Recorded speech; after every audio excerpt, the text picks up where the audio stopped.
ரெண்டு NSS volunteers பேசும்போது அவங்க பேசுன விஷயத்தை வச்சு நீங்க புரிஞ்சிருப்பீங்க. சோசியல் மீடியால இன்னைக்கு பெருகி வர காலம் அனைத்துமே இன்டர்நெட், அனைத்துமே சோசியல் மீடியா ஆயிடுச்சு, சமூக வலைதளம் ஆயிடுச்சு.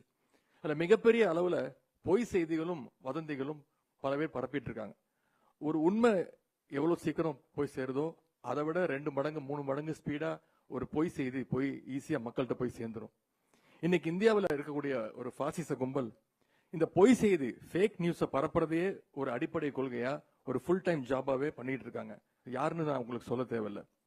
பொய் செய்திகள் மூலம் மக்களை குழப்பணும், அவங்களுடைய அறிவை மழுங்கடிக்கணும் அப்படிங்கிறதுக்காக அதையே ஒரு நோக்கமாக எடுத்து பொய் கதைகளை, கட்டுக்கதைகளை அவிழ்த்து விட்டுக்கிட்டே இருக்காங்க.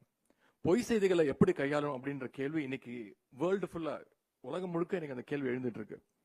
வதந்திகள்ல ரூமர்ஸ்ல 2 வகை உண்டு. ஒன்னு மிஸ்இன்ஃபர்மேஷன், இன்னொன்னு டிஸ்இன்ஃபர்மேஷன். மிஸ்இன்ஃபர்மேஷன் அப்படிங்கிறது எந்த உள்நோக்கமும் இல்லாம பரவுகின்ற செய்திகள்.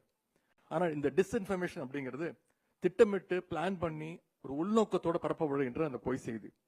மிஸ்இன்ஃபர்மேஷனை விட டிஸ்இன்ஃபர்மேஷன் மிக மிக ஆபத்தானது.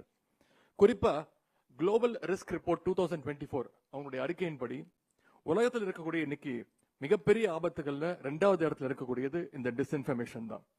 இன்னைக்கு 2வது இடத்துல மிஸ்இன்ஃபர்மேஷன், டிஸ்இன்ஃபர்மேஷன் இருக்கலாம். ஆனா இன்னும் 2 ஆண்டுகள் கழிச்சு இந்த டிஸ்இன்ஃபர்மேஷன் மற்றும் மிஸ்இன்ஃபர்மேஷன் இரண்டும் தான் உலகத்திலேயே மிகப்பெரிய ஆபத்தாக, அச்சுறுத்தலாக மக்களுக்கு இருக்க போகுது.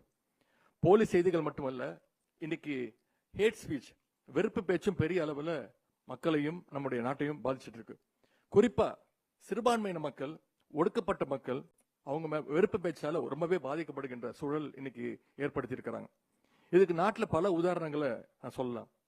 சில வருடங்களுக்கு முன்பு வட மாநிலங்கள்ல பீஃப் சாப்பிடுறாங்க, பீஃப் வச்சிருந்தாங்க அப்படின்னு கும்பலா சேர்ந்து மக்களை அடிக்கிறதெல்லாம் விஷுவல்ஸ் நீங்க பார்த்திருப்பீங்க. வட மாநில தொழிலாளர்கள் தமிழ்நாட்டில் தாக்கப்படுறாங்கன்னு சில வருடங்களுக்கு முன்பு அந்த வதந்தியும் பரப்புனாங்க.